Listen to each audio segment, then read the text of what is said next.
మీరు కొత్తగా business start చేయాలనుకుంటున్నారా? మార్చ్ 16, 17 హైటెక్స్ లో ఫ్రాన్సెస్ ఇండియా బిగ్గెస్ట్ ఫ్రో ఎక్స్పో. ధైర్యంగా కలలు కనండి, దాన్ని సాధికారం కోసం కృషి చేయమని దేశమంతా తిరిగి చెప్పారు. ఈరోజు నేను ప్రత్యేకంగా మహిళా శక్తిని గుర్తించి, మహిళలకు ఉండే అవకాశాలను గుర్తించి, మహిళల కోసం ఒక ప్రత్యేకమైన కార్యక్రమం తీసుకొచ్చాం.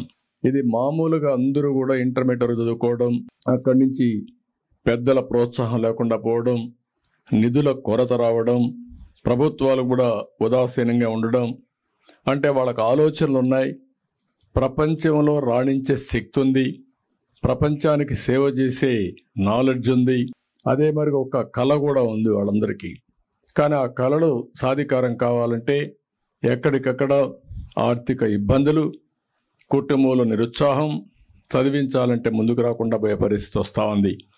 అందుకే ఈ కార్యక్రమంలో మీరు చూస్తే మొత్తం ఎవరైతే ఆడపిల్లలు చదువుకోవాలనుకుంటారో గవర్నమెంట్ స్కూల్స్ కానీ గవర్నమెంట్ ఇచ్చే స్కాలర్షిప్లని తీసుకుంటూనే ఇంకా బాగా చదువుకోవాలి, లేకుంటే శిక్షణకి వెళ్ళాలి, స్కిల్ డెవలప్మెంట్కి వెళ్ళాలి, అదనంగా నాలెడ్జ్ నేర్చుకోవాలి అనుకునే ప్రతి ఒక్కరికి ఎంత డబ్బులైనా తీసుకొని చదువుకునే విధంగా తెలుగుదేశం పార్టీ ఒక కార్యక్రమాన్ని తీసుకొచ్చాం. దీనివల్ల వాళ్ళందరూ బ్యాంకు లోన్ తీసుకుని స్వేచ్ఛగా వాళ్ళు చదువుకునే అవకాశం వస్తుంది.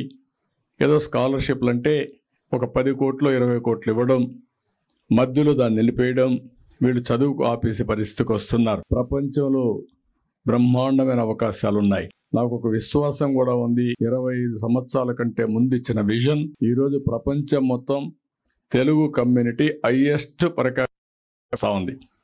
మీరు అమెరికాకు పోయినా, ఆస్ట్రేలియాకు పోయినా, ఆఫ్రికాకు పోయినా, ఎక్కడ ఒక పాష్ లొకాలిటీ ఉందంటే ఆ దేశంలో ఎక్కువ తలసరి ఆదాయం ఎవరికన్నా వస్తూ ఉందంటే అది భారతీయులు, అందులో అగ్రస్థానాన తెలుగు వాళ్ళు ఉన్నారు.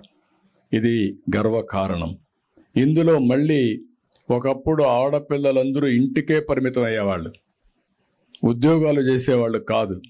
అంటే వీళ్ళు చదువుకోకుండా ఒక గృహిణిగా ఉండిపోయేవాళ్ళు. ఈరోజు మగవారితో సమానంగా ఆడపిల్లలు పనిచేసే పరిస్థితికి వచ్చారు. నేను చాలా మందిని అనేక సందర్భాల్లో ఇంటర్వ్యూ చేశాను, ఎంక్వైరీ చేశాను. భార్య భర్త ఇద్దరు ఐటీ ప్రొఫెషనల్స్ అయితే ఎవరికి ఆదాయం ఎక్కువ వస్తుందంటే పోటీపడి సంపాదించే పరిస్థితికి వచ్చారు. ఒక విధంగా చెప్పాలంటే చాలా మందిని చూసినప్పుడు మగ పిల్లల కంటే ఆడపిల్లలకే ఎక్కువ ఆదాయం వస్తూ ఉంది. అంటే దీన్ని బట్టి మనం ఆలోచించుకోవాల్సింది, ఏ విషయంలో కూడా ఆడపిల్లలు తక్కువ కాదు. కానీ వాళ్ళకు మెరుగైన అవకాశాలు ఇవ్వడం, రైట్ టైంలో వాళ్ళని ప్రోత్సహించడం, వాళ్ళని ఎక్కడికక్కడగానే ఎంకరేజ్ చేయగలిగితే బ్రహ్మాండంగా విజయాలు సాధించే పరిస్థితికి వస్తారు. ఈ కార్యక్రమం కోసం ఎంత డబ్బులైనా ఆ డబ్బులంతా గవర్నమెంట్ గ్యారంటీ ఇస్తాం, వడ్డీ అంతా గవర్నమెంటే కడతాం. అది 5,000 కావచ్చు, 10,000 కావచ్చు, ఎంతైనా సరే కడతాం. ఎన్ని వేల కోట్లను ఖర్చు పెడతాం. ఆ పెట్టుబడి రాష్ట్ర భవిష్యత్తు కోసం పెట్టే పెట్టుబడి, ఆడబిడ్డల భవిష్యత్తు కోసం ఖర్చు పెట్టే పెట్టుబడి. ఈ పెట్టుబడి వల్ల ఒక ఆత్మవిశ్వాసం వస్తుంది. స్కిల్ డెవలప్మెంట్ కూడా సైమల్టేనియస్గా ఇప్పటి నుంచే ఈ హై స్కూల్లో ఉన్నప్పుడే పిల్లలు ఒక ప్లానింగ్ చేసుకునే అవకాశం వస్తుంది. నేను పెద్ద అయితే ఈరోజు మనం చూస్తున్నాం. ఒకప్పుడు నేను ఐటీ చదువుకోమంటే అందరూ నవ్వారు. ఐటీ ఏంటి అని మాట్లాడేది, అదేంటి, అది ఎక్కడుందని మాట్లాడారు. ఆ రోజు నేను ప్రపంచం అంతా తిరిగి చెప్పాను, ఐటీ వల్ల మీ జీవితాల్లో మార్పు వస్తుంది. మీ పిల్లలకి ఎంత భూమి ఇస్తారనేది ముఖ్యం కాదు, ఎంత డబ్బులు ఇస్తారనేది ముఖ్యం కాదు, ఎంత బాగా చదివిస్తారనేది చాలా ముఖ్యం. ఆ చదువు వాళ్ళ ప్రయోజకులు చేస్తుంది. మీరిచ్చే ఆస్తి కంటే 100 లక్ష రెట్లు ఆస్తి సంపాదించే శక్తి, మేధోశక్తి విద్య వల్ల వస్తుందని చెప్పేవాడిని. దాంతో చాలామంది ఊర్లో నుంచి, పల్లెటూరులో నుంచి టౌన్కి వచ్చి అక్కడ పిల్లల్ని చదివించడం మొదలుపెట్టారు.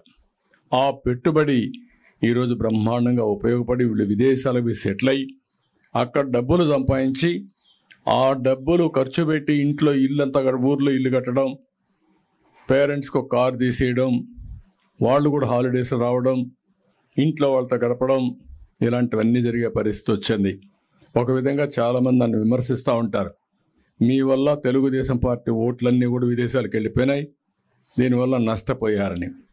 నేను నష్టపోయాను, కానీ అదే నా సంకల్పం. అందుకనే ఈరోజు నేను చేసే పని ఆడబిడ్డల వెలుగు కోసరం, ఒక భవిష్యత్తు కోసరం. భవిష్యత్తులో ఎక్కడ పోయినా ఒకప్పుడు మీరు చూస్తే నేను ఆ రోజు చదువుకోమంటే కూడా ఆడపిల్లల పెళ్ళిళ్ళు చేయాలంటేనే అది ఒక సమస్యగా తయారయ్యేది. అలాంటిది ఈరోజు వరకట్నం రివర్స్ ఇచ్చే పరిస్థితికి వచ్చారు. ఆడపిల్లల్ని కట్నం అడిగే పరిస్థితులు లేరు. ఏ తల్లి అయినా సరే, ఏ తండ్రి అయినా సరే, నేను అడుగుతున్నా, ఒకే క్వశ్చన్ అడుగుతున్నా, ఆడబిడ్డల పరిస్థితి 25 సంవత్సరాల కంటే ముందు ఎట్లుంది, ఈరోజు ఎట్లుంది, మీ గుండె మీద చేసుకొని చెప్పమని కోరుతున్నా. ఏ ఆడబిడ్డ అయినా, ఐటీ చదువుకున్న ఆడబిడ్డ కానీ, బాగా చదువుకున్న ఆడబిడ్డ ఉంటే కట్నాలు అడిగే పరిస్థితి ఉందని అడుగుతున్నా. ఒకప్పుడు మగపిల్లలు ఆడపిల్లల్ని సెలెక్ట్ చేసుకునే పరిస్థితి నచ్చితే, ఈరోజు ఆ పరిస్థితి లేదు.